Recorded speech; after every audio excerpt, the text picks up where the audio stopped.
ಸ್ವಲ್ಪ ಡಿಸ್ಟೆನ್ಸ್ ಆಗಿ ದೂರದವರು ಇರ್ತಾರೆ. ಅದಾದ ನಂತರ ಇಷಯನ ಏನು ಮಾಡ್ತಾನಪ್ಪ ಅಂತಂದರೆ, ಈ ಇಷಯನ ಹೆಂಡತಿಗೊಬ್ಬ ದಾಸಿ ಇರ್ತಾಳೆ. ಆ ದಾಸಿಗೆ ಕರೆದು ಇಷಯನ ಹೇಳ್ತಾನೆ, ನೋಡು, ನನ್ನನ್ನು ಯಹೂದ್ಯನ ಅಲ್ಲ ಅಂಥೇಳಿ ಕಮಿಟಿ ತೀರ್ಮಾನ ಮಾಡಿದೆ.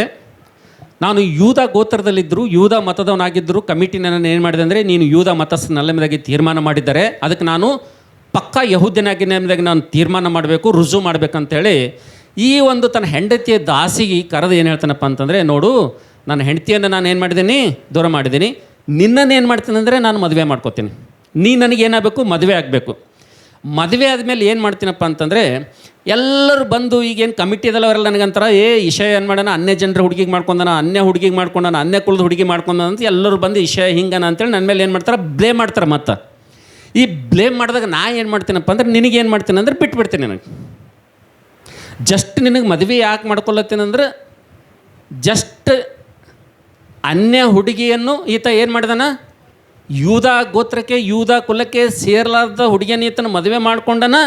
ಮದುವೆ ಮಾಡ್ಕೊಂಡ್ಮೇಲೆ ಸಮಾಜ ಅಲ್ಲತ್ತದ, ನಮ್ಮ ಜಾತಿ ನಮ್ಮ ಕುಲದ ಹುಡುಗಿಗೆ ಇವ ಮಾಡ್ಕೊಂಡಾನ ಅಂತೇಳಿ ಅವ್ರು ಹೇಳೋ ಟೈಮ್ನಾಗ ನಾ ಏನು ಮಾಡ್ತೀನಿ, ನಿನಗೆ ಬಿಟ್ಬಿಡ್ತೀನಿ. ಅವಾಗ ನನಗೇನು ಮಾಡ್ತಾರೆ, ಎಲ್ಲರೂ ಏನಂತಾರಂದರೆ, ಬೆತ್ಲೆಹೇಮ್ಲಿರುವಂಥ ಎಲ್ಲ ಲೀಡರ್ಸ್ಗಳು, ಕಮಿಟಿದವ್ರು ನನಗೇನು ಹೇಳ್ತಾರೆ ಅಂದರೆ, ಇಷಯ ಭಾಳ ಒಳ್ಳೆ ಮನುಷ್ಯನ ರೀ, ಅವ ಧರ್ಮಶಾಸ್ತ್ರ ಪಾಲನೆ ಮಾಡೋದ್ರೆ ಕಮಾನ ನೋಡ್ರಿ.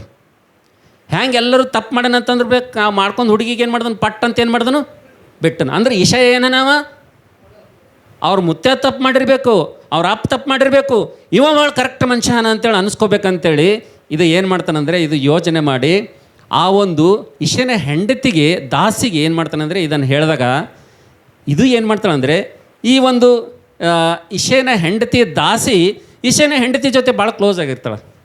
ಈ ವಿಷಯ ಎಲ್ಲ ಏನು ಮಾಡ್ತಾಳಂದರೆ, ದಾಸಿ ತನ್ನ ಯಜಮಾನಿಗೆ ಹೇಳ್ತಾಳೆ, ನೋಡ್ರಿ ಯಜಮಾನಿ, ನಿಮ್ಮ ಯಜಮಾನ್ರು ನನ್ನನ್ನು ಮದುವೆ ಮಾಡ್ಕೋತಾರಂತ, ಮದುವೆ ಮಾಡ್ಕೊಂಡಪ್ಲೆ ನನಗೆ ಬಿಡ್ತಾರಂತ.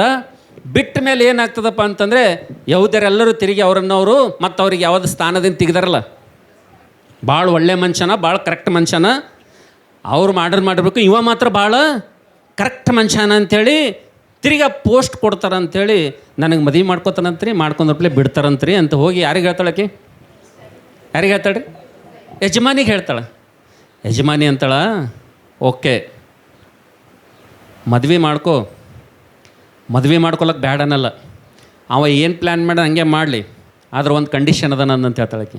ಏನು ಕಂಡೀಷನ್ ಅಂದರೆ, ಈ ಯೂದ ಮತದಲ್ಲಿ ಮದುವೆ ಆದ ದಿನ ಫಸ್ಟ್ ದಿನ ಯಾವುದೇ ಸ್ತ್ರೀಯಲ್ಲಿ ಅವರ ಮುಖದ ಮೇಲೆ ಏನಿರ್ಬೇಕು ರೀ, ಮುಸುಕು ಇರಬೇಕಂತೇಳಿ ಒಂದು ಪದ್ಧತಿ ಇದೆ. ಅದೆಲ್ಲರಿಗೆ ಮದುವೆ ಆದವ್ರಿಗೆ ಚೆನ್ನಾಗಿ ಗೊತ್ತಿರ್ತದೆ. ಸೊ ಆಕೆ ಹೇಳ್ತಾಳೆ, ಮದುವೆ ಆಗು, ಏನು ತೊಂದರೆ ಇಲ್ಲ, ಮದುವೆ ಆದಮೇಲೆ ಫಸ್ಟ್ ಡೇ ನೀ ಏನು ನನ್ನ ಯಜಮಾನನ ಹತ್ರ ನೀನು ಹೋಗೋದು ಬೇಡ, ನಾನು ಹೋಗ್ತೀನಿ. ಯಾರು ಹೋಗ್ತಾರ? ಹಾಂ, ಅವತ್ತು ನಾ ಯಾರು ಹೋಗ್ತಾರ?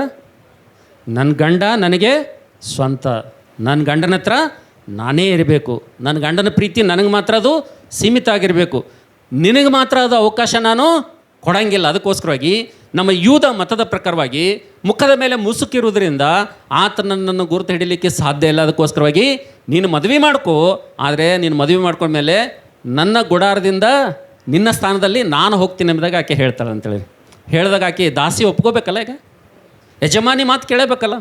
ಓಕೆ ಎಂಬುದಾಗ ಆಕೆ ಹೇಳ್ತಾಳೆ, ಮದುವೆ ಆಗ್ತದೆ. ಇನ್ನೇನು ಒಂದು ರಾತ್ರಿ ಇಷಯನ ಹತ್ರ ಆಕೆ ಹೋಗ್ಬೇಕು ಮದುಮಗಳು.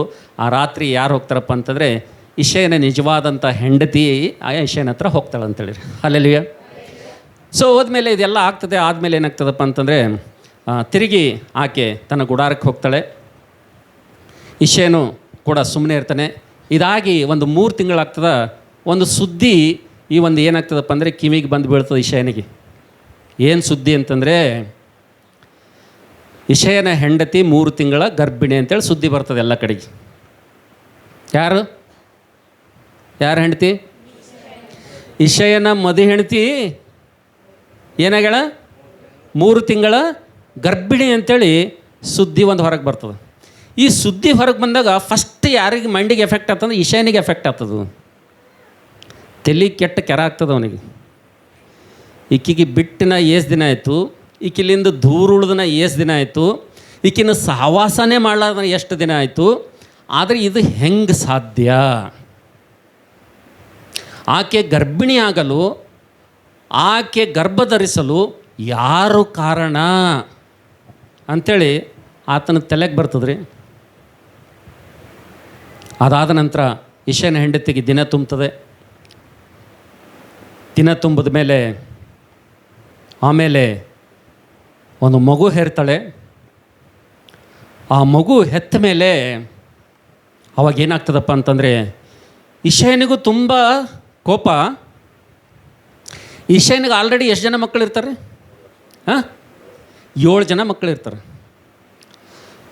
ಇನ್ನೊಂದು 8ನೇ ಮಗು ಹುಟ್ಟಿದ ತಕ್ಷಣವೇ ಇಷಯನ ಮನೆಯಲ್ಲಿ ಇರುವಂಥ ಪ್ರತಿಯೊಬ್ಬ ಇಷಯನಿಗೂ ಇಷಯನ ಮಕ್ಕಳಿಗೂ ಏನು ಸ್ಟಾರ್ಟ್ ಆಗ್ತದಪ್ಪ ಅಂತಂದರೆ, ಹೋಗಿ ಏನು ಮಾಡಬೇಕು, ಈ ಮಕ್ಕಳಿಗೆ ಒಂದು ತಲೆಗೆ ಮನಸ್ಸಿನಾಗ ಹುಡ್ತದೆ, ಹೋಗಿ ನಮ್ಮ ತಾಯಿಗೆ ಏನು ಮಾಡಬೇಕು, ಖಲಸ ಮಾಡಬೇಕು. ಅಕ್ರಮ ಒಂದು ಸಂತಾನದಿಂದ, ಅಕ್ರಮ ಒಂದು ವ್ಯವಹಾರದಿಂದ ನನ್ನ ತಾಯಿ ಏನು ಮಾಡಿದಳಕ್ಕೆ ಗರ್ಭ ಧರಿಸಿದ ಅಂತೇಳಿ ಮಕ್ಕಳಿಗೆ ಸಿಟ್ಟು ಬರ್ತದ. ತಂದೆಗೇನು ಸಿಟ್ಟು ಬರ್ತದಪ್ಪ ಅಂತಂದರೆ, ಈಕೆಯನ್ನು ಬಿಟ್ಟು ನಾನು ಎಷ್ಟು ದಿನ ಆಯಿತು, ಈಕೆಯನ್ನು ದೂರ ಇಟ್ಟು ನಾನು ಎಷ್ಟು ದಿನ ಆಯಿತು, ಈಕೆ ಅಕ್ರಮದಿಂದ ಅನೈತಿಕ ಸಂಬಂಧ ಇಟ್ಕೊಂಡು ಏನು ಮಾಡ್ತಾಳಂದರೆ ಗರ್ಭ ಧರಿಸಿ ಆ ಮಗನನ್ನು ಹೆತ್ತಿದ್ದಾಳಂತೇಳಿ ಆತನಿಗೆ ಕೂಡ ಏನಾಗ್ತದೆ ಅಂದರೆ ಕೋಪ ಬರ್ತದೆ ಅಂತೇಳಿ. ಈ ಕೋಪ ಬಂದಾಗ ಏನಾಗ್ತದಪ್ಪ ಅಂತಂದರೆ, ಈ ಇಷಯನ 7 ಜನ ಮಕ್ಕಳು ಏನು ಮಾಡ್ತಾರಂದರೆ ದಾವೀದನ ತಾಯಿಯನ್ನು ಸಾಯಿಸ್ಬೇಕಂತೇಳಿ ತಯಾರಾಗ್ತಾರೆ. ಯಾಕ್ರಿ?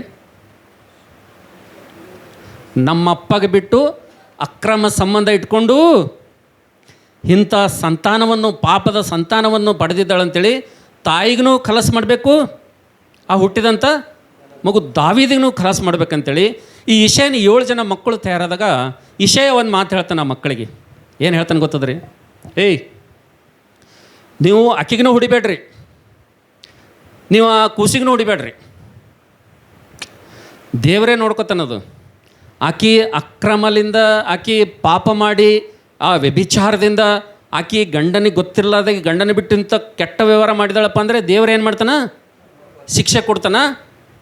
ಮತ್ತು ಆ ಮಗುಗೂ ಏನು ಮಾಡಬೇಡ್ರಿ, ಹೊಡಿಬೇಡ್ರಿ, ಅದ್ರ ಪಾಪ ನಮ್ಮ ಮೇಲೆ ಹಾಕ್ಕೊಳ್ಳೋದು ಬ್ಯಾಡ ಅಂಥೇಳಿ ಯಾವಾಗ ದಾವೀದನ ಹುಟ್ಟಿ ಸುಮಾರು 7 ವರ್ಷದವನಾಗ್ತಾನೋ ತಕ್ಷಣ ಆತನಿಗೆ ಏನು ಮಾಡ್ತಾರಪ್ಪ ಅಂತಂದರೆ, ಈತನಿಗೆ ಏನು ಮಾಡೋಣ, ಅರಣ್ಯದ ಕಳ್ಸಮ್ಮ. ಇವನಿಗೆ ಅರಣ್ಯಕ್ಕೆ ಯಾಕೆ ಕಳ್ಸಮ್ಮಂತಪ್ಪ ಅಂದರೆ, ಅಲ್ಲಿ ಏನಿರ್ತಾವ, ಕರಡಿಗಳಿರ್ತಾವ, ಹುಲಿಗಳಿರ್ತಾವ, ಚಿರತೆಗಳಿರ್ತಾವ. ಅವೆಲ್ಲ ಏನು ಮಾಡ್ತಾವಂದರೆ ಕುರಿ ಕಾಯೋರ ಮೇಲೆ ಏನು ಮಾಡ್ತಾವ, ದಾಳಿ ಮಾಡ್ತಾವ.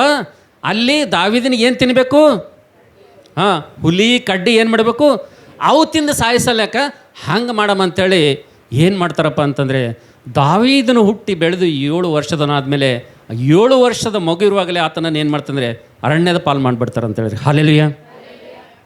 ಯಾವಾಗ ದಾವೀದನನ್ನು ನಾವು ನೋಡ್ತೇವೆ, ಕುಟುಂಬದವರು, ಯಾವಾಗ ಮನೆಯವರು, ಯಾವಾಗ ತಂದೆ, ಯಾವಾಗ ಅಣ್ಣ ತಮ್ಮಂದಿರು, ತನ್ನ ಒಡ ಹುಟ್ಟಿದವರು ಯಾವ ರೀತಿಗೆ ದಾವೀದನನ್ನು 7 ವರ್ಷದ ಒಂದು ಎಳೆ ಪ್ರಾಯದ ಹುಡುಗನನ್ನು ನಾವು ನೋಡ್ತೇವೆ ಅಡವೆಯಲ್ಲಿ ಸಿಂಹದ ಪಾಲು ಮಾಡಲಿ, ಕರಡಿಯ ಪಾಲಾಗ್ಲಂತೇಳಿ ಕುರಿ ಕಾಯೋದಕ್ಕೋಸ್ಕರವಾಗಿ ಆತನನ್ನು ಅರಣ್ಯದ ಪಾಲು ಮಾಡಿಬಿಡ್ತಾರೋ. ಇಂಥ ಸಂದರ್ಭದಲ್ಲಿ ತಾಯಿಗೆ ತುಂಬ ದುಃಖ ಆಗ್ತದೆ. ಎಷ್ಟೋ ಸಲ ಇಷಯನ ಹತ್ರ ಹೋಗಿ ವಿಷಯ ಸತ್ಯ ಹೇಳಬೇಕಂತಳಕ್ಕೆ, ಇಲ್ಲ ನೀನು ತಿಳ್ಕೊಂಡಂಗೆ ಇಲ್ಲದು, ಇಲ್ಲ ಹೀಗಿದೆ ಎಂಬುದಾಗಿ ಹೇಳಬೇಕಂತ ಭಾಳ ಪ್ರಯತ್ನ ಮಾಡ್ತಾಳಕ್ಕೆ. ಪ್ರಯತ್ನ ಮಾಡಿದ್ರೆ ಇಷಯ ಆಗಿನ ಕಾಲದಲ್ಲಿ ಭಾಳ ಪ್ರಮುಖ ಅಂತ ವ್ಯಕ್ತಿಯಾಗಿದ್ದನು.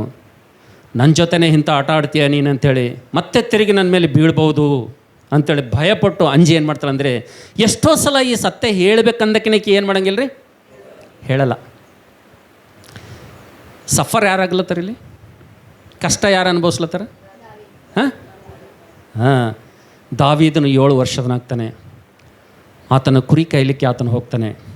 ಆತನು ಕುರಿ ಕಾಯಲಿಕ್ಕೆ ಹೋದಂಥ ಸಂದರ್ಭದಲ್ಲಿ ಆತನು ಕುರಿಗಳನ್ನು ಕಾಯ್ದು ಆತನು ತಿರುಗಿ ಮನೆಗೆ ಸಾಯಂಕಾಲ ಕುರಿಗಳನ್ನು ತೆಗೆದುಕೊಂಡು ಹೊಡೆದುಕೊಂಡು ಆತನು ದೊಡ್ಡಿಗೆ ಮನೆಗೆ ಬರುವಂಥ ಸಂದರ್ಭದಲ್ಲಿ ದಾವೀದನ ಜೊತೆಗಿದ್ದಂಥ ಕೆಲವು ಹುಡುಗರು ಆತನನ್ನು ಹೇಳಿಕ್ಕೆ ಪ್ರಾರಂಭ ಮಾಡ್ತಾರೆ. ಹೇ ದಾವೀದು, ನೀನು ಯಾರು ಗೊತ್ತಾ? ನೀನು ನಿಮ್ಮ ಅಪ್ಪನಿಗೆ ಹುಟ್ಟಿದವನಲ್ಲ. ನೀನು ಯಾರು ಗೊತ್ತಾ? ನೀನು ಎಂತಾನ ಸಂತಾನ ಗೊತ್ತಾ? ನೀನು ಯಾರ ಸಂತಾನ ಗೊತ್ತಾ?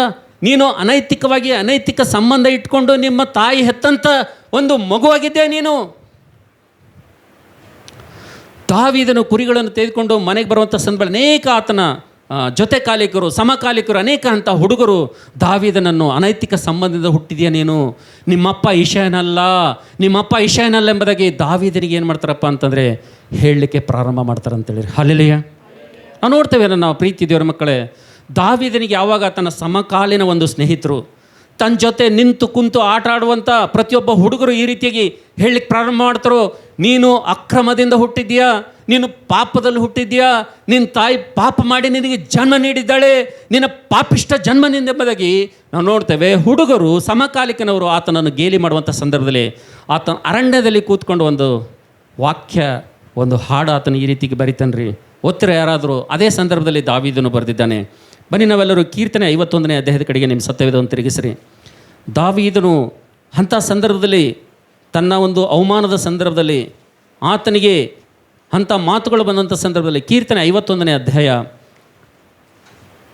ಆತನ ಹುಟ್ಟಿನ ಬಗ್ಗೆ, ಆತನ ಜನ್ಮದ ಬಗ್ಗೆ ಜನ ಮಾತಾಡುವಂಥ ಸಂದರ್ಭದಲ್ಲಿ, ಪಾಪಿಷ್ಟ ಜನ್ಮದಿಂದ ಹುಟ್ಟಿದ್ಯಾ, ನಿಮ್ಮ ತಾಯಿ ಅಕ್ರಮದಿಂದ ನಿನ್ನನ್ನು ಹೆತ್ತಿದ್ದಾಳೆ, ನೀನು ಅಕ್ರಮ ಸಂತಾನ ಆಗಿದೆಯಾ, ನೀನು ಸಕ್ರಮ ಸಂತಾನ ಅಲ್ಲ, ನೀನು ನಿನ್ನ ವ್ಯಭಿಚಾರದಿಂದ ಹುಟ್ಟಿದ್ಯಾ ಎಂಬುದಾಗಿ ಅನೇಕರಿಗೆ ಆತನಿಗೆ ಹೇಳುವಂಥ ಸಂದರ್ಭದಲ್ಲಿ ದಾವೀದನು ಆತನು ದೇವರಿಗೆ ಒಂದು ಮಾತನ್ನು ಹೇಳ್ತಾನೆ. ಯಾರಾದರೂ ಓದ್ರಿ ಕೀರ್ತನೆ 51ನೇ ಅಧ್ಯಾಯ 5ನೇ ವಚನ, ಯಾರಾದರೂ ಬರೋದ್ರಿ. ಹುಟ್ಟಿದಂದಿನಿಂದ ನಾನು ಪಾಪಿಯೇ, ಮಾತೃ ಗರ್ಭವನ್ನು ಹೊಂದಿದ ದಿನದಿಂದ ದ್ರೋಹಿಯೇ. ಹಲ್ಲೆಲೂಯ. ನಾವು ನೋಡ್ತೇವೆ ನನ್ನ ಪ್ರೀತಿಯ ದೇವ್ರ ಮಕ್ಕಳೇ, ಈ ಮಾತು ದಾವೀದನು ಬರೀಲಿಕ್ಕೆ ಕಾರಣ ಏನಪ್ಪ ಅಂತಂದರೆ, ಈ ಮಾತು ದಾವೀದನು ಬರೀಲಿಕ್ಕೆ ಆತನ ಕಾರಣ ಏನೆಂಬುದಾಗಿ ನೋಡ್ತಾ ಸಂದರ್ಭದಲ್ಲಿ ಆತನ ಜೊತೆ ಇದ್ದಂಥವ್ರು ನಾವು ನೋಡ್ತೇವೆ.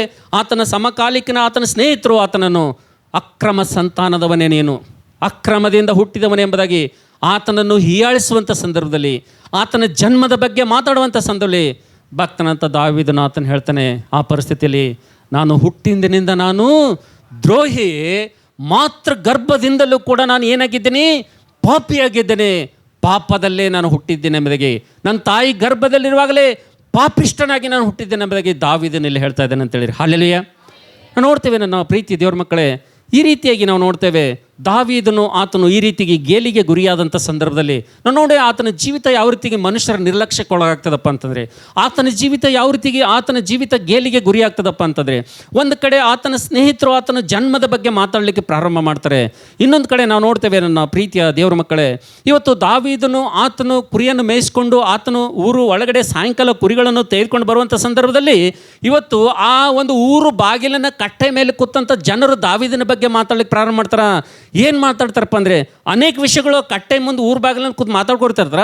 ದಾವೀದ ಯಾವಾಗ ಕುರಿಗಳು ತೊಗೊಂಡು ಎಂಟ್ರ್ ಆಗ್ತಾನಲ್ಲ, ಅವಾಗ ಏನು ಮಾಡ್ತಾರೆ ಅಂದರೆ, ಬಂದ ನೋಡಪ್ಪ, ಯಾರು ಹೊಂಟ್ರು ನೋಡ್ರು, ಅಲ್ಲಿ ಯಾರು ಹೊಂಟ್ರು ನೋಡ್ರಿ, ಯಾರು ಬರ್ತಾ ಇದ್ದಾರೆ ನೋಡ್ರಿ ಅಂಥೇಳಿ ಹೆಂಗೆ ಮಾತಾಡ್ತಾರಪ್ಪ ಅಂತಂದರೆ, ಓದಮ್ಮ ಅದೇ ಕೀರ್ತನೆ ಪುಸ್ತಕ ನೋಡು ದಯವಿಟ್ಟು. ಕೀರ್ತನೆ 69ನೇ ಅಧ್ಯಾಯ ನೋಡಮ್ಮ ದಯವಿಟ್ಟು. ಕೀರ್ತನೆ 69ನೇ ಅಧ್ಯಾಯದಲ್ಲಿ ದಾವೀದನು ಆತನು ಎಂಥ ನಿಂದೆಗೆ ಆತನು ಒಳಗಾಗ್ತಾನೆ, ಎಂಥ ಕಷ್ಟಗಳಿಗೆ ಆತನು ಒಳಗಾಡ್ತಾನೆ. ದಾವೀದನು ಎಂಥ ಪರಿಸ್ಥಿತಿಯಲ್ಲಿ ಆತನು ಮನುಷ್ಯರಿಂದ ತಿರಸ್ಕರಿಸಲ್ಪಟ್ಟಾಗ ಊರು ಬಾಗಿಲಿನಲ್ಲಿ ಕೂತ್ಕೊಂಡಂಥ ಜನರು ಆತನಿಗೆ ಯಾವ ರೀತಿಗೆ ಮಾತಾಡ್ತಾರೋ. 69ನೇ ಅಧ್ಯಾಯ 12ನೇ ವಚನ ಓದಮ್ಮ. ಊರ ಬಾಗಿಲಲ್ಲಿ ಕೂತುಕೊಳ್ಳುವವರ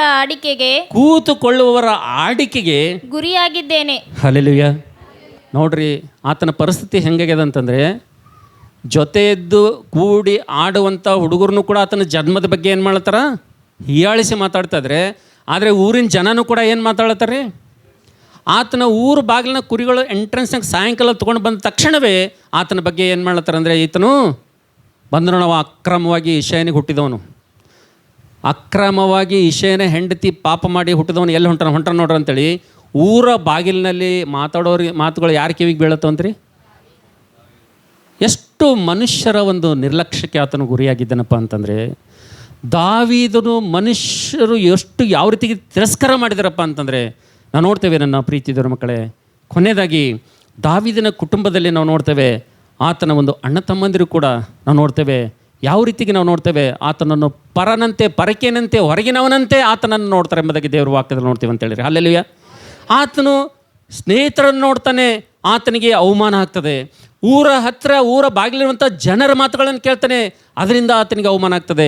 ನಾವು ನೋಡ್ತೇವೆ ಇಂಥ ಸಂದರ್ಭದಲ್ಲಿ ಇದೆಲ್ಲವನ್ನು ಕೇಳಿ ಆತನು ತಿರುಗಿ ಸಾಯಂಕಾಲ ಮನೆಗೆ ಬಂದು ಮನೆಯಲ್ಲಾದರೂ ಅಣ್ಣ ತಮ್ಮಂದಿರ ಮಧ್ಯದಲ್ಲಿ, ತಂದೆ ತಾಯಿಗಳ ಮಧ್ಯದಲ್ಲಿ ಅವನಿಗೆ ಏನಾದರೂ ಸ್ವಲ್ಪ ಆದರಣೆ ಸಿಗ್ತದಂತೇಳಿ, ಏನಾದರೂ ಆತನಿಗೆ ಒಂದು ಕಂಫರ್ಟ್ ಸಿಗ್ತದಂತೇಳಿ ಆತನು ಮನೆಯಲ್ಲಿ ಬಂದಂಥ ಸಂದರ್ಭದಲ್ಲಿ ಮನೆಯವ್ರು ಹೆಂಗೆ ತಯಾರಾಗ್ಯಾರಪ್ಪ ಅಂತಂದರೆ, ಹೋದ್ರೆ ದಯವಿಟ್ಟು ಅದೇ ಕೀರ್ತನೆ 69ನೇ 8ನೇ ವಚನ ಓದಮ್ಮ.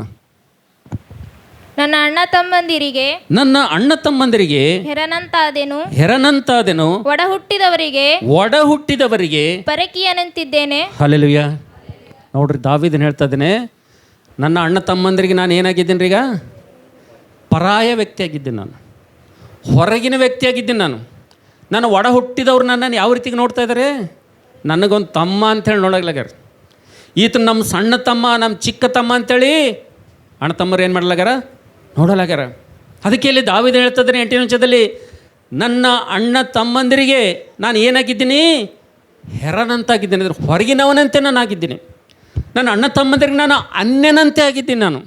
ನಾನು ಅದೇ ಕುಟುಂಬದಲ್ಲಿ ಹುಟ್ಟಿದ್ರು ಕೂಡ, ಅವರ ತಾಯಿ ಗರ್ಭದಲ್ಲಿ ಹುಟ್ಟಿದ್ರು ಕೂಡ, ಅವರ ರಕ್ತನೇ ಹಂಚಿಕೊಂಡು ನಾನು ಹುಟ್ಟಿದ್ರು ಕೂಡ, ಅದೇ ತಂದೆಗೆ ಹುಟ್ಟಿದ್ರು ಕೂಡ ನನಗಿವತ್ತು ಒಂದು ಸ್ಥಾನ ಅಂತಕ್ಕಂಥದ್ದಿಲ್ಲ, ಒಂದು ಮಾನ ಅಂತಕ್ಕಂಥದ್ದಿಲ್ಲ, ಯಾವುದು ಗೌರವ ಅಂತಕ್ಕಂಥದ್ದಿಲ್ಲ. ನನ್ನನ್ನು ಹೊರಗಿನವ್ರು ಮಾತಾಡ್ತಾ ಇದ್ದಾರಪ್ಪ ಅಂತಂದರೆ, ಮನೇಲಿದ್ದಂಥವ್ರು ಕೂಡ ನನ್ನನ್ನು ಏನು ಮಾಡ್ತಾ ಇದ್ದಾರೆ?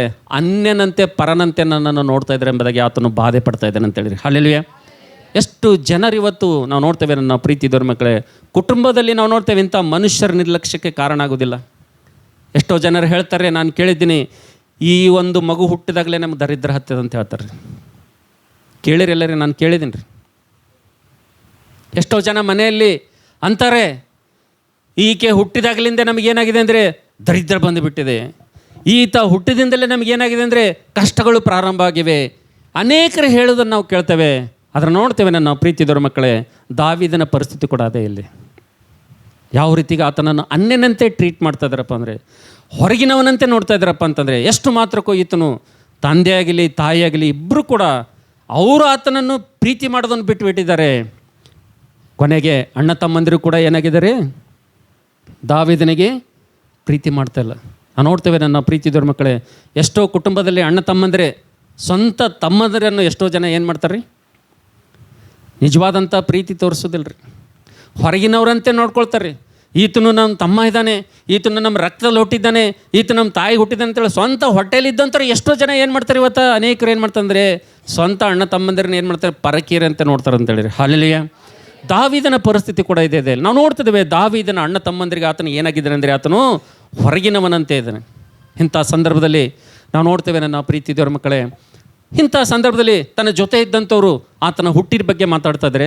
ಆತನು ಹೊರಗಡೆಯಿಂದ ಬರುವಾಗ ಊರು ಜನ ಮಾತಾಡ್ತಾ ಇದ್ದಾರೆ.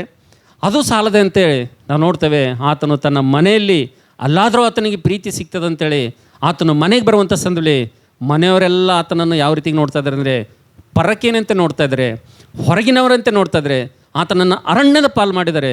ಅಂಥ ಸಂದರ್ಭದಲ್ಲಿ ದಾವೀದನು ಅಳುತ್ತಾ ಹೇಳ್ತಾನೆ, ಅಂಥ ಪರಿಸ್ಥಿತಿಯಲ್ಲಿ ನನಗೆಲ್ಲಾದರೂ ಆದರಣೆ ಸಿಗ್ತದೇನೋ, ನನಗೆಲ್ಲಾದರೂ ಕರುಣೆ ಸಿಗ್ತದೇನೋ, ನನಗೆಲ್ಲಾದರೂ ಆದರಿಸೋರು ಸಿಗ್ತಾರೇನೋ, ನನಗೆಲ್ಲಾದರೂ ಸಂತೈಸೋರು ಸಿಗ್ತಾರೇನೋ, ನನಗೆಲ್ಲಾದರೂ ಬೆಂತೊಟ್ಟವ್ರು ಸಿಗ್ತಾರೇನೋ, ನನಗೆಲ್ಲಾದರೂ ನನ್ನ ಕಷ್ಟವನ್ನು ನೋಡಿ ನನಗೆ ಆದರಿಸುವಂಥವ್ರು ಸಿಗ್ತಾರಂತೇಳಿ ಈ ಲೋಕದಲ್ಲಿ ನಾನು ಅನೇಕ ಸಲ ಅನೇಕ ಸ್ಥಳಗಳಲ್ಲಿ ಅನೇಕ ಜನರ ಹತ್ರ ನಾನು ಹೋದೆ, ಅನೇಕರನ್ನು ನೋಡಿದೆ.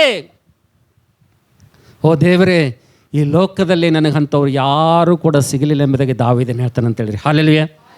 ಓದ್ತೀರ? ಯಾರಾದರೂ ಓದ್ರಿ, ದಾವೀದನು ಹೇಳ್ತಾನೆ ನೋಡ್ರಿ ಅದೇ 69ನೇ ಅಧ್ಯಾಯದಲ್ಲಿ ಓದಮ್ಮ, 19ನೇ ವಚನ ಓದಮ್ಮ, 19-20. ನನಗುಂಟಾದಂಥ ನಿಂದೆ, ಲಜ್ಜೆ ಮತ್ತು ಅಪಮಾನ ಇವು ನನಗೆ ಗೊತ್ತು. ನನ್ನ ವಿರೋಧಿಗಳು ನಿನಗೆ ಮರೆಯಾಗಿವೆಯಲ್ಲ. ನಿನಗೆ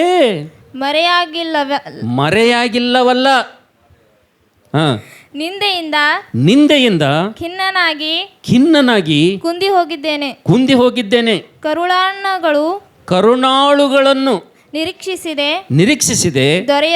ದೊರೆಯಲಿಲ್ಲ. ಸಂತೈಸುವವರನ್ನು ಹಾರೈಸಿದೆ, ಸಿಕ್ಕಲಿಲ್ಲ. ಹಬ್ಬ, ನೋಡಿದ್ರೆ ಆ ದಾವೀದನ ಪರಿಸ್ಥಿತಿ ಹೆಂಗದ? ಅಂಥ ಕಷ್ಟದಲ್ಲಿ, ಅಂಥ ಕಣ್ಣೀರಿನಲ್ಲಿ, ಅಂಥ ಪರಿಸ್ಥಿತಿಯಲ್ಲಿ, ಅಂಥ ಮನೆಯವರು, ಕುಟುಂಬದವರು, ಹೊರಗಿನವರು ಎಲ್ಲರೂ ಕೂಡ ಆತನ ಬಗ್ಗೆ ಮಾತಾಡುವಂಥ ಸಂದರ್ಭದಲ್ಲಿ ಆತನಿಗೆ ಎಷ್ಟು ನೋವಾಗ್ತಾಯಿತ್ತಪ್ಪ ಅಂತಂದರೆ, ಕುಟುಂಬವೆಲ್ಲ, ಸಮಾಜ ಎಲ್ಲ ಆತನನ್ನು ತಿರಸ್ಕರಿಸಿದಂಥ ಸಂದರ್ಭದಲ್ಲಿ ಆತನಿಗೆ ಎಷ್ಟು ಕಣ್ಣೀರು ಬಂತು, ಎಷ್ಟು ನಿಂದೆ ಆಯಿತು, ಎಷ್ಟು ಅವಮಾನ ಬಂತಪ್ಪ ಅಂದರೆ, ಅಂಥ ಸಂದರ್ಭದಲ್ಲಿ ಯಾರಾದರೂ ನನ್ನ ಮೇಲೆ ಕರುಣೆ ತೋರಿಸ್ತಾರೆ ಅಂತೇಳಿ ಯಾರನ್ನು ಹುಡುಕ್ದನಂತ, ನನಗೆ ಯಾರಾದರೂ ಆಧರಿಸ್ತಾರಂತೇಳಿ ಆತನ ಹುಡುಕದನಂತ.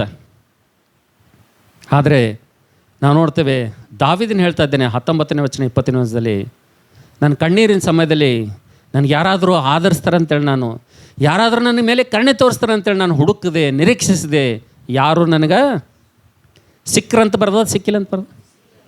ಯಾರು ನನಗೆ ಆ ಟೈಮ್ನಾಗ ಸಿಕ್ಕಿಲ್ಲ ಎಂಬುದಾಗಿ ನಾವು ನೋಡ್ತೇವೆ, ದೇವ್ರ ವಾಕ್ಯ ನೋಡ್ತೀವಿ ಅಂತೇಳಿ. ಹಲ್ಲೆಲೂಯಾ. ಎಂಥ ಭಯಂಕರವಂಥ ಪರಿಸ್ಥಿತಿ ನೋಡ್ರಿ ದಾವೀದನ ಪರಿಸ್ಥಿತಿ, ಎಂಥ ಭಯಂಕರವಾದಂಥ ಪರಿಸ್ಥಿತಿ ನಾವು ನೋಡ್ತೇವೆ. ಕೊನೆಗದಾಗಿ ದಾವೀದನನ್ನು ಎಷ್ಟು ಅಲಕ್ಷ್ಯ ಮಾಡ್ತಾರೆ ಗೊತ್ತಾ? ಕುಟುಂಬದಲ್ಲಿ ದಾವೀದನನ್ನು ಯಾವ ರೀತಿಗೆ ಅಲಕ್ಷ್ಯ ಮಾಡ್ತಾರೆ ಗೊತ್ತಾ? ಲಾಸ್ಟ್ ಕೊನೆದಾಗ ಹೇಳ್ತೀನಿ. ದಾವೀದನನ್ನು ಎಷ್ಟು ಅಲಕ್ಷ್ಯ ಮಾಡ್ತಾರೆ ಅಂದರೆ, ಮನೆಯಲ್ಲಿ ಯಹೂದ್ಯರಲ್ಲಿ ಒಂದು ಪದ್ಧತಿ ಇದೆ. ಏನಂದರೆ, ಅವ್ರು ಊಟ ಮಾಡುವಾಗ ಅವ್ರ ನೇಮ ಏನಪ್ಪ ಅಂದರೆ, ಫಸ್ಟ್ ಕುಟುಂಬದಲ್ಲಿ ಯಜಮಾನನ ಊಟ ಮಾಡಬೇಕು. ಯಾರು ಊಟ ಮಾಡ್ಬೇಕ್ರಿ? ಫಸ್ಟ್ ಕುಟುಂಬದಲ್ಲಿ ಯಾರು ಊಟ ಮಾಡ್ಬೇಕ್ರಿ? ಫಸ್ಟ್ ಕುಟುಂಬದಲ್ಲಿ ಯಜಮಾನನ ಊಟ ಮಾಡಬೇಕು. ಯಜಮಾನನು ಊಟ ಮಾಡಿದ ನಂತರ ಅಲ್ಲಿ ಯಾರು ಊಟ ಮಾಡಬೇಕಪ್ಪ ಅಂತಂದರೆ, ಗಂಡು ಮಕ್ಕಳು ಊಟ ಮಾಡ್ಬೇಕ್ರಿ. ಯಾರು ಊಟ ಮಾಡ್ಬೇಕ್ರಿ? ಗಂಡು ಮಕ್ಕಳು ಊಟ ಮಾಡ್ಬೇಕು. ಈ ಗಂಡು ಮಕ್ಕಳು ಊಟ ಮಾಡಿದ್ಮೇಲೆ ಯಾರು ಊಟ ಮಾಡ್ಬೇಕಂದ್ರೆ, ಹೆಂಡತಿ ಊಟ ಮಾಡ್ಬೇಕ್ರಿ. ಯಾರು ಊಟ ಮಾಡ್ಬೇಕ್ರಿ? ಹೆಂಡತಿ ಊಟ ಮಾಡಬೇಕು. ಈ ಹೆಂಡತಿ ಊಟ ಮಾಡಿದ್ಮೇಲೆ ಯಾರು ಊಟ ಮಾಡ್ಬೇಕಂದ್ರೆ, ಹೆಣ್ಮಕ್ಳು ಊಟ ಮಾಡ್ಬೇಕ್ರಿ. ಮನೆಗಳದವ್ರು ಯಾರು? ಹೆಣ್ಮಕ್ಳು ಊಟ ಮಾಡಬೇಕು. ಈ ಹೆಣ್ಮಕ್ಳೆಲ್ಲ ಊಟ ಮಾಡಿದ್ಮೇಲೆ ಯಾರು ಊಟ ಮಾಡ್ಬೇಕಂದ್ರೆ, ಮನೆಗೆ ಸರ್ವೆಂಟ್ ಇರ್ತಾರಲ್ಲ, ಕೆಲಸ ಮಾಡೋರು ಇರ್ತಾರಲ್ಲ, ಕೂಲಿ ಆಳುಗರು ಇರ್ತಾರೆ, ನೌಕರ್ ಚಾಕರ್ ಇರ್ತಾರಲ್ಲ ರೀ, ಅವ್ರು ಏನು ಮಾಡಬೇಕು? ಅವ್ರು ಊಟ ಮಾಡಬೇಕು. ಅವ್ರು ಊಟ ಮಾಡಿದ್ಮೇಲೆ ಯಾರು ಊಟ ಮಾಡ್ಬೇಕು ಲಾಸ್ಟಪ್ಪ ಅಂತಂದರೆ, ಊರಲ್ಲಿ ಅವ್ರ ಮನೆಗೆ ಯಾರಾದರೂ ಪರದೇಶಿಗಳು ಬಂದಿರಪ್ಪ ಅಂದರೆ, ಯಾರಾದರೂ ಹಾದಿಗೆ ಹೋಗೋರು ಬಂದಿರಪ್ಪ ಅಂದರೆ, ಪರಕೀಯರು, ಪರದೇಶದವರು, ಪರ ಊರಿನವರು ಯಾರಾದರೂ ಬಂದಿರಪ್ಪ ಅಂದ್ರೆ ಅವ್ರು ಉಣ್ಬೇಕು ಲಾಸ್ಟಿಗೆ. ಇದು ಪದ್ಧತಿ ರೀ. ಏನು ಪದ್ಧತಿ? ಮನೆಗೆ ಅವ್ರ ಸಿಸ್ಟಮ್, ಊಟದ ಸಿಸ್ಟಮ್ ಹೆಂಗೆ? ಮೊದಲು ಯಾರು ಊಟ ಮಾಡಬೇಕು? ಯಜಮಾನ ಊಟ ಮಾಡಬೇಕು. ಎರಡನೇದಾಗ ಯಾರು ಊಟ ಮಾಡಬೇಕು? ಗಂಡು ಮಕ್ಕಳು ಊಟ ಮಾಡಬೇಕು. ಮೂರನೇದಾಗ ಯಾರು ಊಟ ಮಾಡಬೇಕು? ಹೆಂಡತಿ ಊಟ ಮಾಡಬೇಕು. ನಾಲ್ಕನೇದಾಗ ಊಟ ಮಾಡಬೇಕು? ಹೆಣ್ಮಕ್ಳು ಉಳಿದವರೆಲ್ಲ ಊಟ ಮಾಡಬೇಕು. ಐದನೇದಾಗ ಯಾರು ಊಟ ಮಾಡಬೇಕು? ಸರ್ವೆಂಟ್ಗಳು ಊಟ ಮಾಡಬೇಕು. ಆರನೇದಾಗ ಯಾರು ಊಟ ಮಾಡಬೇಕು? ಪರದೇಶಿಗಳು, ಬೇರೆ ಊರಿನಿಂದ ಅಚಾನಕ್ ಬಂದಿರ್ತಾರೆ. ಅವ್ರು ಬಂದಿರ್ತಾರೆ. ಎಲ್ಲಿ ಬರ್ತಾರೆ ಅಂದರೆ, ಆಗಿನ ಕಾಲದಾಗೆ ಸಾವುಕಾರ ಮನೆಗೆ ಬರ್ತಿದ್ರು ಅವ್ರು. ಊಟ ಅಲ್ಲೇ ಇರ್ತಿತ್ತು. ಅದಕ್ಕೆ ಲಾಸ್ಟ್ ಯಾರು ಊಟ ಮಾಡಬೇಕು? ಪರದೇಶಿಗಳು ಊಟ ಮಾಡಬೇಕು. ಆದರೆ ದಾವೀದನ ಜೀವಿತ ನೋಡುವಂಥ ಸಂದರ್ಭದಲ್ಲಿ ಮೊದಲು ಕುಟುಂಬದ ಯಜಮಾನ ಊಟ ಮಾಡ್ತಾನೆ, ದಾವೀದನ ನೋಡ್ತಾನೆ. ಅದಾದ ನಂತರ ಆತನ ಅಣ್ಣ ತಮ್ಮಂದಿರು ಊಟ ಮಾಡ್ತಾರೆ. ಆವಾಗಲೂ ಕೂಡ ಕಾಯ್ಕೊಂಡು ಕೂತಿರ್ತಾನೆ ರೀ, ನನಗೆ ಊಟ ಕೊಡ್ತಾರೇನೋ ಈಗ ಅಂತೇಳಿ. ಆದರೆ ಅದಾದ ನಂತರ ನಾವು ನೋಡ್ತೇವೆ, ತಾಯಿ ಊಟ ಮಾಡ್ತಾಳೆ. ತಾಯಿ ಆದ ನಂತರ ಈಗಲಾದರೂ ನನಗೆ ಊಟ ಸಿಗ್ತದೆ ಅಂತೇಳಿ ಆತನ ಕಾದ್ಕೊಂಡಿರ್ತಾನೆ. ತಾಯಿ ಆದ ನಂತರ ಯಾರು ಊಟ ಮಾಡ್ತಾರೆ? ಹೆಣ್ಮಕ್ಳು ಊಟ ಮಾಡ್ತಾರೆ. ಹೆಣ್ಮಕ್ಳದ್ದು ಆದಮೇಲೆ ನನಗೆ ಕೊಡಂಗಾರ ಅಂತೇಳಿ ಇನ್ನೂ ಕೂಡ ಆತನ ಹಸುವೆಯಿಂದ ನಿರೀಕ್ಷೆ ಮಾಡ್ತಾನೆ. ಆದರೂ ಕೂಡ ಅವನಿಗೆ ಊಟ ಕೊಡೋಂಗಿಲ್ಲ. ಯಾರು ಊಟ ಮಾಡ್ತಾರೆ? ಸರ್ವೆಂಟ್ಗಳು ಊಟ ಮಾಡ್ತಾರೆ. ಈ ಸರ್ವೆಂಟ್ಗಳು, ಕೂಲಿ ಮಾಡೋರು, ಪರಿಚಾರಕರು ಊಟ ಮಾಡಿದ್ಮೇಲೆ ಈ ಕೆಲಸ ಮಾಡೋರು ಆದಮೇಲೆ ನನಗೆ ಕೊಡ್ತಾರೆ ಅಂತೇಳಿ ದಾವೀದನ ಹಾಗೇ ಕೊಡ್ತಾನೆ ರೀ ಮನೆಗೆ. ಎಲ್ಲರೂ ಊಟ ಮಾಡೋದನ್ನು ನೋಡ್ತಾ ಕೂತಿರ್ತಾನೆ. ಹೀಗೆ ಆತನಿಗೆ ಊಟ ಕೊಡೋರು ಯಾರೂ ಇರೋಂಗಿಲ್ಲ. ಆತನಿಗೆ ಊಟ ಮಾಡಪ್ಪ ಅನ್ನೋರು ಯಾರೂ ಇರೋಂಗಿಲ್ಲ. ಆತನಿಗೆ ಆಹಾರ ತೆಗೆದುಕೊಳ್ಳೋರು ಯಾರೂ ಇರೋಂಗಿಲ್ಲ. ಇಷ್ಟು ಜನ ಊಟ ಮಾಡ್ತಾ ಇರ್ತಾರೆ. ದಾವೀದನು ಎದುರುಗಡೆ ಕೂತ್ಕೊಂಡು ನೋಡ್ತಾ ಇರ್ತಾನೆ, ನನಗೆ ಯಾವಾಗ ಕೊಡ್ತಾರೆ ಊಟ, ನನಗೆ ಯಾವಾಗ ಕೊಡ್ತಾರೆ ಎಂಬುದಾಗಿ. ಅಡವಿಯಿಂದ ಬಂದು ಹಸುವೆಯಿಂದ ಆತನು ತನ್ನ ಊಟಕ್ಕೋಸ್ಕರವಾಗಿ ಹಸುವೆಯಿಂದ ಎದುರು ನೋಡ್ತಾ ಇರ್ತಾನೆ. ಪ್ರತಿಯೊಬ್ಬರು ಊಟ ಮಾಡ್ತಾ ಇರ್ತಾರೆ. ನಾವು ನೋಡ್ತೇವೆ ಎಲ್ಲ ಸರ್ವೆಂಟ್ಗಳು ಊಟ ಮಾಡ್ತಾರೆ. ಈಗಾದರೂ ನನಗೆ ಸಿಗ್ತದೆ ಎಂಬುದಾಗಿ ಆತನ ಕಾಯುವಂಥ ಸಂದರ್ಭದಲ್ಲಿ ನಾವು ನೋಡ್ತೇವೆ. ಕೊನೆಯದಾಗ ಅಲ್ಲಿ ಯಾರು ಊಟ ಮಾಡ್ತಾರಪ್ಪ ಅಂತಂದರೆ, ಪರದೇಶಿಗಳು ಊಟ ಮಾಡ್ತಾರೆ ಅಂತೇಳಿ. ಹಲ್ಲೆಲೂಯಾ.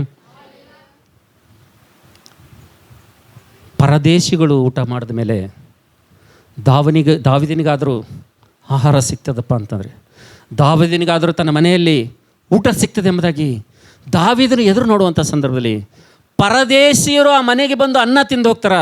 ಆದರೆ ಆ ಮನೆಯಲ್ಲಿ ಹುಟ್ಟಿದಂಥ ಆ ಮಗನಿಗೆ ಒಂದು ತುತ್ತು ಅನ್ನ ಸಿಗಂಗಿಲ್ಲ ಅಂತೇಳಿರಿ. ಹಲ್ಲೆಲೂಯಾ. ಆವಾಗ ದಾವೀದನು ಒಂದು ಮಾತು ಬರಿತಾನೆ ರೀ, ತನ್ನ ದೇವರಿಗೆ ಒಂದು ಮಾತು ಬರಿತಾನೆ ರೀ. ಆ ಮಾತು ಓದುವಂಥ ಸಂದರ್ಭದಲ್ಲಿ ಸತ್ಯವೇದದಲ್ಲಿ ನನ್ನ ಕಣ್ಣಾಗಿ ನೀರು ತಾಳ್ಕಂಗಿಲ್ಲ. ದಾವೀದನ ಒಂದು ಮಾತನ್ನು ಬರೀತಾನೆ. ದಾವೀದನ ಒಂದು ವಿಷಯ ಹೇಳ್ತಾನೆ. ಎಲ್ಲರೂ ಊಟ ಮಾಡ್ತಾ ಇರ್ತಾರೆ, ಪ್ರತಿಯೊಬ್ಬರು ಊಟ ಮಾಡ್ತಾರೆ. ಪ್ರತಿಯೊಬ್ಬರಿಗೆ ಆ ಮನೆಯಲ್ಲಿ ಆಹಾರ ಇದೆ, ಸರ್ವೆಂಟ್ಗಳಿದೆ, ಕೂಲಿ ಮಾಡೋರಿಗಿದೆ, ಪರದೇಶಿಗಳಿಗಿದೆ. ಆದರೆ ನನ್ನ ಪ್ರೀತಿಯ ದೇವ್ರ ಮಕ್ಕಳೇ, ದಾವೀದನು ಎದುರು ನೋಡ್ತಾನೆ. ಈ ಪರದೇಶಿಗಳು ಆದ ನಂತರ ಆದರೂ ನನಗೆ ಆಹಾರ ಸಿಗ್ತದೆ, ಇವರು ಆದ ನಂತರ ಆದರೂ ನನಗೆ ಊಟ ಸಿಗ್ತದೆ, ನನಗೆ ಆಹಾರ ಸಿಗ್ತದೆ ಎಂದಾಗಿ ದಾವೀದನು ಒಂದು ತುತ್ತು ಅನ್ನಕ್ಕಾಗಿ ಕುಟುಂಬದ ಎದುರುಗಡೆ, ಎಲ್ಲರ ಎದುರುಗಡೆ ಕೂತ್ಕೊಂಡಿರ್ತಾನೆ. ಆದರೆ ಒಂದು ದುಃಖದ ಸಂಗತಿ ಏನಪ್ಪ ಅಂತಂದರೆ, ನಾವು ನೋಡ್ತೇವೆ ನನ್ನ ಪ್ರೀತಿಯ ಮಕ್ಕಳೇ, ದಾವಿದನ ಮನೆಯಲ್ಲಿ ಆತನಿಗೆ ಕರುಣೆ ತೋರಿಸುವವರು, ದಾವಿದನನ್ನು ಪ್ರೀತಿಸುವಂಥವ್ರು, ದಾವಿದನನ್ನು ಆಧರಿಸುವಂಥವ್ರು, ದಾವಿದನ ಯೋಗಕ್ಷೇಮ ನೋಡಿಕೊಳ್ಳುವಂಥವ್ರು, ದಾವಿದನ ಹಸುವೆಯನ್ನು ತೀರಿಸುವಂಥವ್ರು ಆ ಕುಟುಂಬದಲ್ಲಿ ತಂದೆಯಾಗಲಿ, ತಾಯಿಯಾಗಲಿ, ಅಣ್ಣ ತಮ್ಮಂದಿರಾಗಲಿ ಯಾರೂ ಇರುವುದಿಲ್ಲ ಎಂಬುದಾಗಿ ದೇವ್ರ ವಾಕ್ಯದಲ್ಲಿ ನೋಡ್ತೇವೆ. ಇಂಥ ಸಂದರ್ಭದಲ್ಲಿ ದಾವಿದನು ತನ್ನ ದೇವರ ಹತ್ರ ಹೋಗಿ ಒಂದು ಮಾತು ಹೇಳ್ತಾನೆ. ಆ ಮಾತು ಸತ್ಯವೇದದಲ್ಲಿ ಬರೆಯಲ್ಪಟ್ಟಿದೆ. ಏನು ಬರೆಯಲ್ಪಟ್ಟಿದೆ ಎಂಬುದಾಗಿ ನೋಡುವಂಥ ಸಂದರ್ಭ ಯಾರಾದರೂ ಸತ್ಯವೇದ ಇದ್ದಂಥವ್ರು ಹೋದ್ರೆ ದಯವಿಟ್ಟು ಕೀರ್ತನೆ ಪುಸ್ತಕ 69ನೇ ಅಧ್ಯಾಯ 22ನೇ ವಚನ. ದಾವೀದನು ತನ್ನ ಕಷ್ಟದ ಸಮಯದಲ್ಲಿ, ದಾವೀದನು ತನ್ನ ಇಕ್ಕಟ್ಟಿನ ಸಮಯದಲ್ಲಿ, ದಾವೀದನು ತನ್ನ ಒಂದು ಹಸುವೆ ಸಮಯದಲ್ಲಿ ನಾವು ನೋಡ್ತೇವೆ ಹೊಟ್ಟೆ ತುಂಬ ಆಹಾರ ಅನೇಕರು ತಿಂತಾ ಇದ್ದಾರೆ, ದಾವೀದನಿಗಂತೂ ತನ್ನ ಸಿಗ್ತಾ ಇಲ್ಲ. ಅಂಥ ಸಂದರ್ಭದಲ್ಲಿ ಇತರರು ಊಟ ಮಾಡ್ತಾ ಇದ್ದಾರೆ, ಇತರರಿಗೆ ಆಹಾರ ಸಿಗ್ತಾ ಇದೆ, ದಾವೀದನಿಗೆ ಆಹಾರ ಇಲ್ಲ. ಅಂಥ ಸಂದರ್ಭದಲ್ಲಿ ಆತನು ಒಂದು ಮಾತು ಬರೀತಾನೆ. ಆ ಮಾತು ಪರಿಶುದ್ಧಾತ್ಮ ದೇವರು ಸತ್ಯವೇದದಲ್ಲಿ ಆತನು ಲಿಖಿತವಾಗಿ ಬರೆದಿಟ್ಟಿದ್ದಾನೆ. ಯಾರಾದರೂ ಓದಿ ಸಹಾಯ ಮಾಡಿರಿ. 22ನೇ ವಚನ ಅಥವಾ 69, 22ನೇ ವಚನ. ಅವರ ಊಟವೇ ಅವರಿಗೆ ಉರುಲಾಗಲಿ, ಅವರ ಊಟವೇ ಅವರಿಗೆ ಉರುಲಾಗಲಿ, ನಿಶ್ಚಿಂತರಾಗಿರುವಾಗಲೇ ಅದು ಅವರಿಗೆ ಬೋನಾಗಲಿ. ಹಲ್ಲೆಲೂಯಾ. ನಾವು ನೋಡ್ತೇವೆ ನನ್ನ ಪ್ರೀತಿದವರ ಮಕ್ಕಳೇ, ದಾವೀದನು ತನ್ನ ಕಷ್ಟದ ಸಮಯದಲ್ಲಿ ಬರೆದಂಥ ಮಾತಿದು ಅಂತೇಳಿರಿ. ಹಲ್ಲೆಲೂಯಾ. ದಾವೀದು ತನ್ನ ಇಕ್ಕಟ್ಟಿನ ಸಮಯದಲ್ಲಿ, ದಾವೀದನು ತನ್ನ ಭಯಂಕರವಾದಂಥ ಪರಿಸ್ಥಿತಿ ಸಂದರ್ಭದಲ್ಲಿ ಒಂದು ತುತ್ತು ಅನ್ನ ಕೂಡ ಆತನ ಮನೆಯಲ್ಲಿರುವಂಥ ಅಣ್ಣ ತಮ್ಮಂದರಲ್ಲಿ ತಂದೆ ತಾಯಿಗೆಲ್ಲ ಆತನಿಗೆ ಕೊಡ್ತಾ ಇಲ್ಲ ಅಂತೇಳಿರಿ. ಹಲ್ಲೆಲೂಯಾ. ಅಂಥ ಸಂದರ್ಭದಲ್ಲಿ ನಾವು ನೋಡ್ತೇವೆ ನನ್ನ ಪ್ರೀತಿದವರ ಮಕ್ಕಳೇ, ನಾನು ನೀನು ವಾಕ್ಯ ಓದಂತೆ 1 ಪೇತ್ರ 2ನೇ ಅಧ್ಯಾಯದಲ್ಲಿ ಪ್ರಾರಂಭದಲ್ಲಿ ಒಂದು ಮಾತನ್ನು ಓದಿದ್ದೇವೆ. ಎಷ್ಟು ಜನರಿಗೆ ಜ್ಞಾಪಕ ಇದೆ ನನಗೆ ಗೊತ್ತಿಲ್ಲ. ಪ್ರಾರಂಭದಲ್ಲಿ ಒಂದು ಮಾತನ್ನು ನಾನು ಓದಿಸಿದ್ದೇನೆ. ಪ್ರಾರಂಭದಲ್ಲಿ ಒಂದು ವಾಕ್ಯವನ್ನು ಓದಿದ್ದೇವೆ. 1 ಪೇತ್ರ 2ನೇ ಅಧ್ಯಾಯದಲ್ಲಿ ಒಂದು ಮಾತು ನೋಡಿದ್ದೇವೆ. ಮನೆ ಕಟ್ಟುವವರು ಬೇಡವೆಂದ ಬಿಟ್ಟ ಕಲ್ಲೇ ಮುಖ್ಯವಾದಂಥ ಮೂಲೆಗಲ್ಲಾಯ್ತು ಎಂಬುದಾಗಿ ದೇವ್ರ ವಾಕ್ಯದ ನೋಡುತ್ತ ಸಂದರ್ಭದಲ್ಲಿ ನಾವು ನೋಡ್ತೇವೆ. ದಾವಿದನನ್ನು ಅಣ್ಣ ತಮ್ಮಂದರು ತಿರಸ್ಕರಿಸಿದರು, ದಾವಿದನನ್ನು ತಂದೆ ತಾಯಿಗಳು ತಿರಸ್ಕರಿಸಿದರು, ದಾವಿದನನ್ನು ಸಮಾಜ ತಿರಸ್ಕರಿಸಿತು. ದಾವಿದನ ಒಂದು ಮಾತಲ್ಲಿ ನೋಡ್ಬೇಕಂದ್ರೆ ಎಲ್ಲರ ದೃಷ್ಟಿಯಲ್ಲಿ ಆತನು ತಿರಸ್ಕರಿಸಲ್ಪಟ್ಟಂಥ ವ್ಯಕ್ತಿಯಾಗಿದ್ದನು. ಮನುಷ್ಯರು ಸಂಪೂರ್ಣವಾಗಿ ಆತನನ್ನು ಧಿಕ್ಕರಿಸಲ್ಪಟ್ಟಂಥ, ತಿರಸ್ಕರಿಸಲ್ಪಟ್ಟಂಥ, ಅಲಕ್ಷ್ಯ ಮಾಡಲ್ಪಟ್ಟಂಥ ದಾವಿದನ ಜೀವಿತ ಇಲ್ಲಿ ನಾವು ನೋಡ್ತಿದ್ದೇವೆ. ಅದನ್ನು ನೋಡ್ತೇವೆ ನನ್ನ ಪ್ರೀತಿದವರ ಮಕ್ಕಳೇ. ದೇವರ ವಾಕ್ಯದಲ್ಲಿ ನೋಡ್ತೇವೆ. 1ನೇ ಸಮುವೇಲ ಪುಸ್ತಕ 16ನೇ ಅಧ್ಯಾಯದಲ್ಲಿ ಸಮುವೇಲನ ಕೇಳ್ತಾ ಇದ್ದೇನೆ.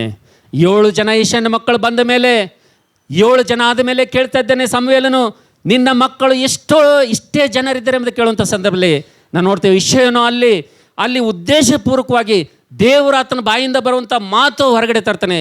ಇನ್ನೊಬ್ಬನಿದ್ದಾನೆ, ಆತನು ಅಡವಿಯಲ್ಲಿದ್ದಾನೆ ಎಂಬುದಾಗಿ ಹೇಳ್ತಾನೆ ಅಂತೇಳಿರಿ. ಹಲ್ಲೆಲೂಯಾ. ಆದರೆ ನೋಡ್ತೇವೆ ನನ್ನ ಪ್ರೀತಿದವರ ಮಕ್ಕಳೇ, ಸಮುವೇಲನು ಆತನು ಬರುವ ತನಕ ನಾವು ಊಟ ಮಾಡುವ ಹಾಗಿಲ್ಲ ಎಂಬುದಾಗಿ ಅರ್ಜೆಂಟಾಗಿ ಆತನನ್ನು ಕರೆ ಕಳಿಸಿರಿ ಎಂಬುದಾಗಿ ಹೇಳಿದಾಗ ದಾವೀದನ ಬರ್ತಾನೆ ಅಣ್ಣದಿಂದ. ಆತನ ಅಣ್ಣ ತಮ್ಮಂದಿರ ಮಧ್ಯದಲ್ಲಿ ದೇವರು ಪ್ರವಾದಿಯ ಮೂಲಕವಾಗಿ ಎಣ್ಣೆಯಿಂದ ನಾವು ನೋಡ್ತೇವೆ ದಾವೀದನನ್ನು ಅಭಿಷೇಕ ಮಾಡಿದನು ಎಂಬುದಾಗಿ ದೇವರ ವಾಕ್ಯದಲ್ಲಿ ನೋಡ್ತೀವಿ ಅಂತೇಳಿ. ಹಲ್ಲೆಲೂಯಾ. ಅದಕ್ಕೋಸ್ಕರವಾಗಿ ನನ್ನ ಪ್ರೀತಿದವರ ಮಕ್ಕಳೇ, ನನ್ನ ಸಂದೇಶ ಭಾಳ ಸಿಂಪಲ್ ಆಗಿದೆ. ಸಂದೇಶ ಭಾಳ ಸಿಂಪಲ್ ಆಗಿದೆ, ಭಾಳ ಸರಳವಾಗಿದೆ. ಎಷ್ಟು ಜನರಿಗೆ ಅರ್ಥ ಆಯಿತು ನನಗಂತೂ ಗೊತ್ತಿಲ್ಲ. ಬಟ್ ನನ್ನ ಸಂದೇಶದ ಮುಖ್ಯ ಒಂದು ಪೀಠಿಕೆ ಏನಪ್ಪ ಅಂತಂದರೆ, ಮನುಷ್ಯರಿಂದ ತಿರಸ್ಕರಿಸಲ್ಪಟ್ಟಂಥವ್ರು ದೇವರನ್ನು ಅಂಗೀಕರಿಸ್ತಾನಂತೇಳಿ. ಹಲ್ಲೆಲೂಯಾ.